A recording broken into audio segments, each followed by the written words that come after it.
শেরপুরে শ্রীবর্দী উপজেলার সীমান্তবর্তী মালাকোচা, সোনাঝুরি, বাবেলাকোনা ও বালিজুরি এলাকায় আবারও বন্য হাতির তাণ্ডব দেখা পড়েছে। এতে নিঃস্ব হয়ে পড়েছেন প্রায় অনেক কৃষক। শ্রীবর্দী থেকে বিস্তারিত জানিয়েছেন চিফ টিভি প্রতিনিধি শাওন আহমেদ।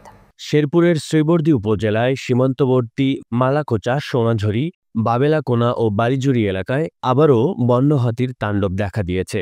প্রতিদিন সন্ধ্যার পর ভারতের মেঘালয় পাহাড় থেকে নেমে আসা ৩০ থেকে ৩৫টি হাতির একটি পাল স্থানীয় কৃষকদের ধানসহ বিভিন্ন ফসল খেয়ে ও পা দিয়ে মারিয়ে নষ্ট করছে।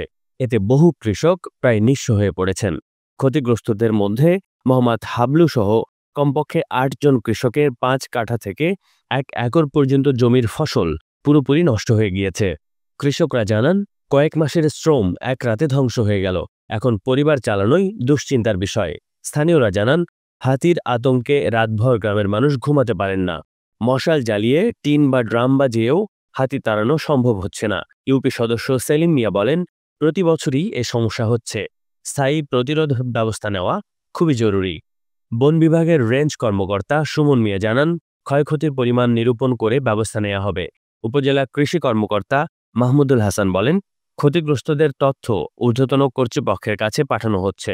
উপজেলা নির্বাহী কর্মকর্তা হাসিবুল হাসান জানান, তালিকা অনুযায়ী ক্ষতিপূরণ দেওয়ার প্রক্রিয়া শুরু হবে। Shaon Ahmed, chief TV, Sreebardi, Sherpur.